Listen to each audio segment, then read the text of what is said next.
Assalamualaikum warahmatullahi wabarakatuh. Bagaimana kabarnya hari ini anak-anak?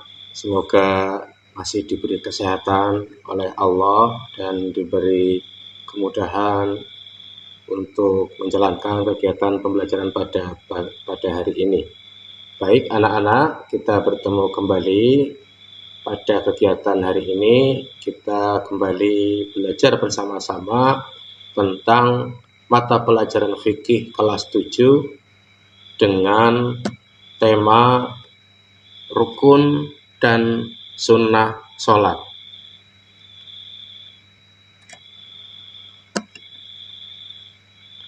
Baik, kita langsung saja untuk memulai pembelajaran pada hari ini.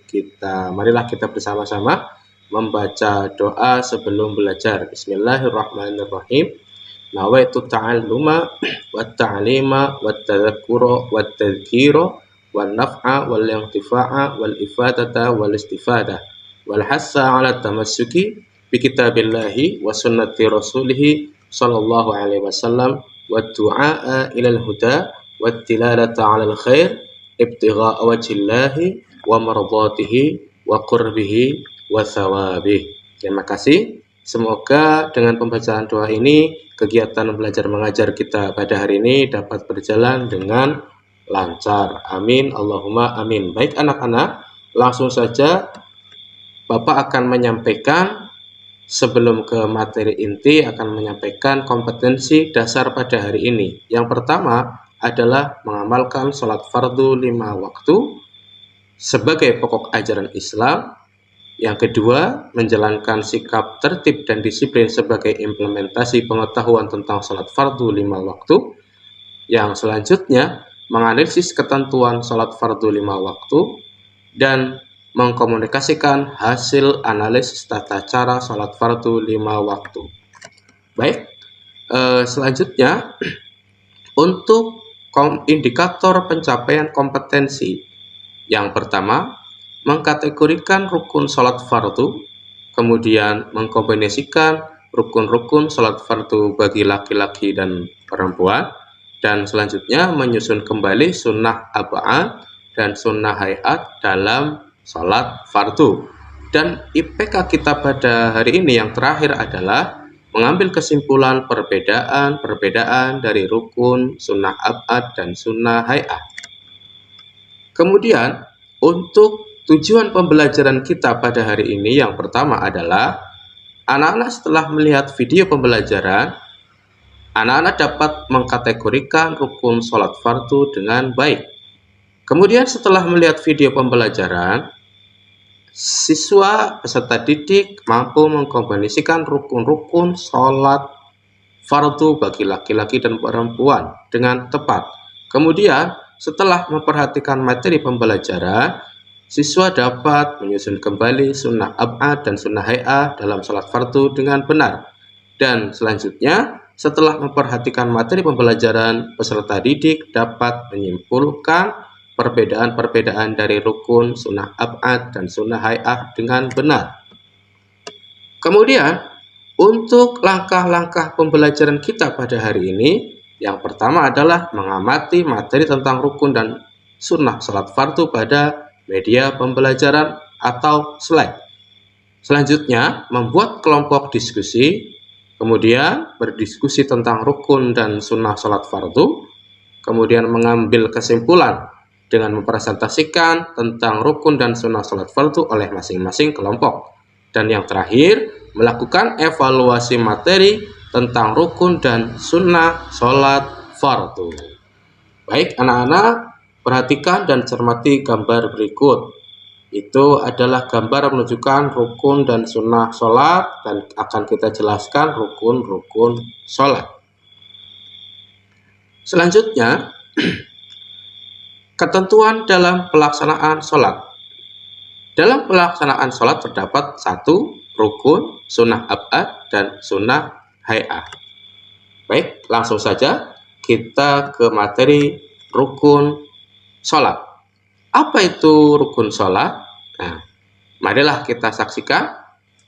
Kedudukan rukun sama dengan syarat sahnya sholat yang harus dipenuhi.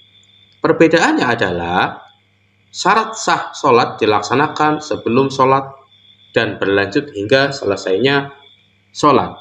Sedangkan rukun dilaksanakan dalam sholat itu sendiri.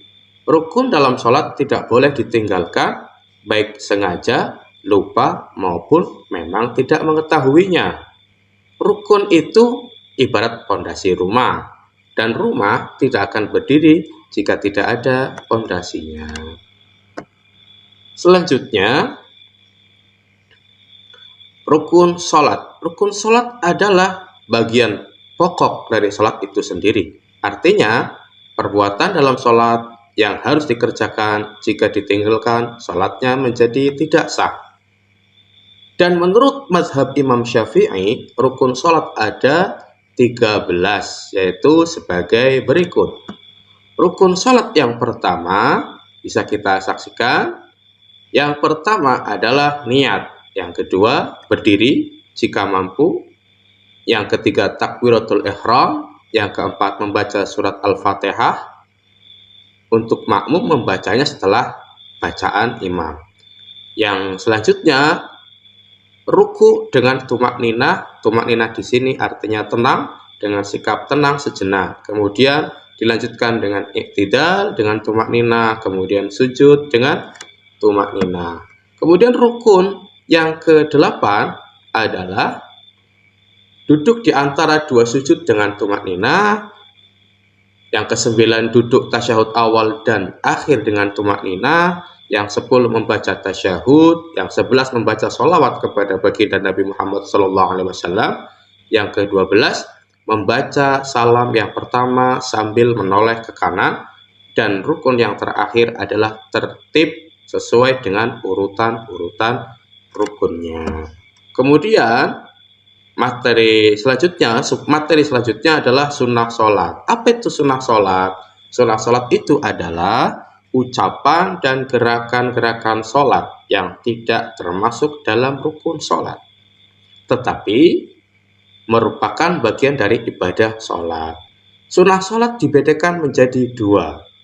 Ada dua macam sunnah sholat. Yang pertama adalah sunnah ab'ad, dan yang kedua adalah sunnah hay'ah. Baik, kita melangkah ke pengertian dari sunnah ab'ad.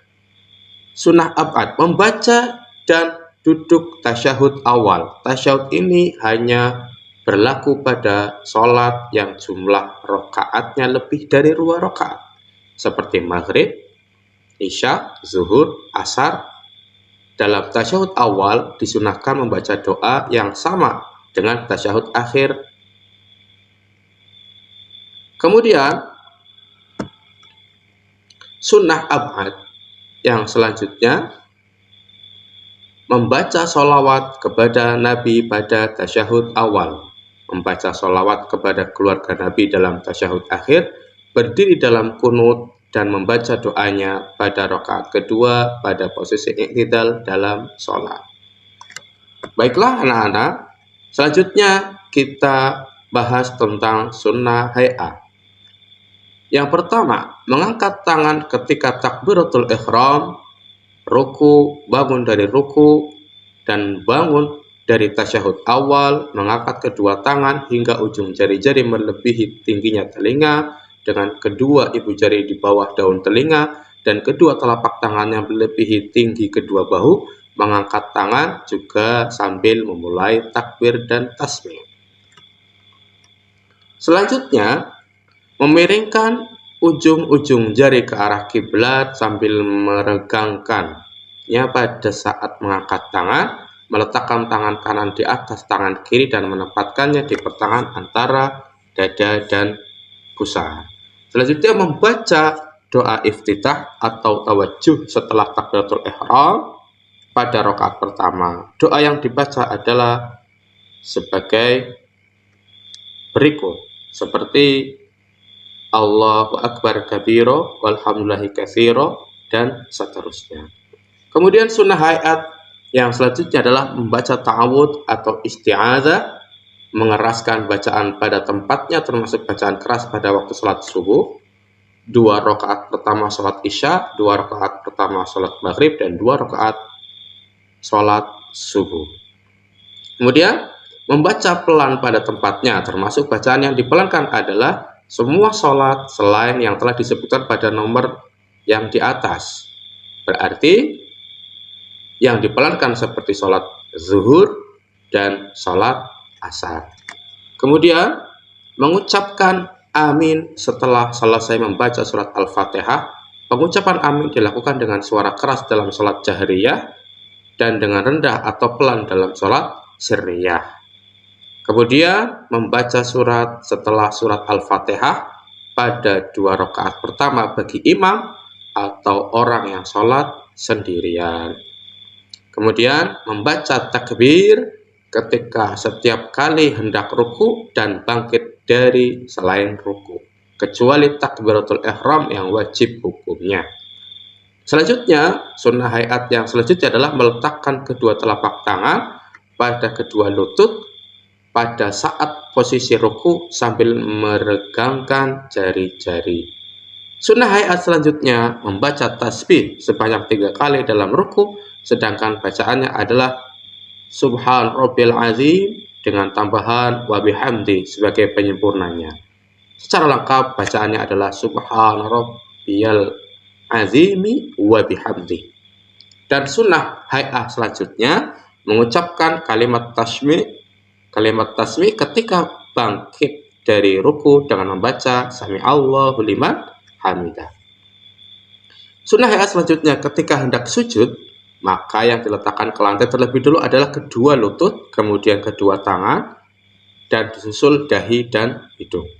Sunnah hayat selanjutnya membaca tasbih dalam sujud sebanyak 3 kali, yaitu Subhana Rabbil A'la dengan menambahkan wa bihamdi. Kalimat lengkapnya Subhan Rabbil A'la wa bihamdi. Kemudian sunnah hayat selanjutnya adalah meletakkan kedua tangan di hadapan kedua bahu dalam sujud dengan jari-jari merapat menghadap kiblat. Dan bagi laki-laki dan sujud ruku untuk menjauhkan lengannya dari kedua sisi lambung dan menjauhkan kedua paha dari perut. Sedangkan bagi perempuan merapatkan anggota-anggota tersebut karena posisi itu lebih menutup bagi wanita dan disunahkan melebarkan kaki satu jengkal. Kemudian sunnah hayat selanjutnya adalah disunahkan untuk membaca doa dalam posisi duduk di antara 2 sujud dengan membaca Rabbil firli warhamni wajburni warfa'ni warzuqni wahdini wa'afini wa'fu'anni. Sunnah hayat selanjutnya duduk iftirash dalam duduk di antara 2 sujud dan duduk tasyahud awal, yaitu dengan menduduki kaki kiri dan menegakkan kaki kanan. Kemudian duduk istirahat dengan posisi iftirash setelah sujud kedua. Duduk istirahat ini ukurannya sama dengan tumakninah dalam sholat lamanya. Dan selanjutnya menopang kedua tangan ke lantai ketika hendak bangkit dari duduk atau dari sujud karena dapat membantu menciptakan kekhusyuannya sholat. Sunnah hayat selanjutnya adalah mengangkat kedua tangan ketika bangkit dari tasyahud awal, kemudian duduk tawaruk pada tasyahud akhir, yaitu dengan menempelkan pinggul sebelah kiri pada lantai dan menegakkan kaki kanan. Namun ketika hendak melakukan sujud sahwi, maka melakukan duduk iftirash. Dan sunnah selanjutnya meletakkan kedua tangan pada kedua paha dengan menggenggam jari-jari tangan kanan, kecuali jari telunjuk yang akan digunakan sebagai isyarat ketika mengucapkan illallah. Ketika mengucapkan asyhadu alla ilaha illallah, jari telunjuk kita digunakan sebagai isyarat, namun tanpa menggerak-gerakannya. Sedangkan jari-jari tangan kiri posisinya lurus merapat. Sunnah yang selanjutnya adalah mengucapkan salam kedua. Sedangkan salam yang pertama adalah hukumnya rukun atau wajib, sedangkan salam kedua adalah hukumnya sunnah. Dan sunnah selanjutnya menoleh wajah ke kanan dan ke kiri ketika mengucapkan salam, ke kanan pada salam pertama dan ke kiri pada salam kedua, sehingga pipi kanan dan pipi kiri terlihat oleh orang di belakangnya. Baik anak-anak, itu tadi penjelasan tentang rukun, sunnah abad, dan sunnah hay'ah. Selanjutnya, dalam materi kita hari ini, kita dapat mengambil kesimpulan. Kesimpulan yang pertama adalah, rukun sholat adalah bagian pokok dari sholat itu sendiri. Artinya, perbuatan dalam sholat yang harus dikerjakan. Jika ditinggalkan, sholatnya menjadi tidak sah. Menurut madhab Syafi'i, rukun sholat ada 13 yang sudah kita bahas tadi di awal. Kemudian, kesimpulan yang ketiga, sunnah-sunnah sholat adalah ucapan dan gerakan-gerakan sholat yang tidak termasuk dalam rukun sholat, tetapi merupakan bagian dari ibadah sholat. Kemudian kesimpulan yang ketiga, sunnah sholat dibedakan menjadi dua macam, yaitu sunnah abad dan sunnah hayat. Baiklah anak-anak, cukup sekian materi yang dapat Bapak sampaikan tentang rukun dan sunnah sholat. Semoga materi yang Bapak sampaikan ini dapat dimengerti dengan baik oleh anak-anak, dan anak-anak dapat mengambil kesimpulan atau menganalisis materi Bapak pada hari ini dengan menjalankan diskusi.